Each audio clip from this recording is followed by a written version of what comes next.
Hi friends, இது வந்து sabja seat. எங்கள் வீட்டில் வாழைக்கண்ணி இப்போ 2வது கன்று. அங்கே இருக்கிறது சப்போட்டா மரம், 5 வருஷமாக இருக்குது. இது தூதுவளை. யார் யாருக்கு தெரியும் கமெண்ட்டில் சொல்லுங்கள்.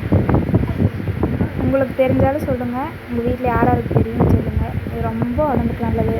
சளி பிடிச்சா அப்படியே ரசம் வச்சு குடிச்சா அப்படியே இருக்கும். சளியெல்லாம் அப்படியே வந்துடும் அந்த காரத்துக்கு.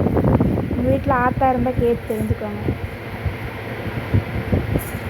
அப்புறம் அங்கே பார்த்தீங்களா வேப்ப மரம், இது 20 வருஷமாக இருக்குது அப்படின்னு எங்கள் மாமா சொன்னாங்க.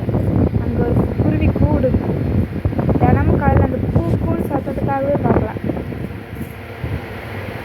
இது கருவேப்பிலை. எங்கள் வீட்டில் நிறையா இருக்குது. உங்கள் வீட்டில் இருந்தால் கமெண்ட்டில் சொல்லுங்கள். அங்கங்கே முளைச்சிருக்கு. நாங்கள் கடையில் வாங்கியே ரொம்ப வருஷம் ஆச்சு. கனகாபரம். இப்போ இருக்கிற ஜென்ரேஷன் கனகாபரமா ஐயோ அப்படிங்கிறாங்க. எங்கள் அத்தையெல்லாம் பொறிச்சு வைப்பாங்க. அப்புறம் இது மல்லி.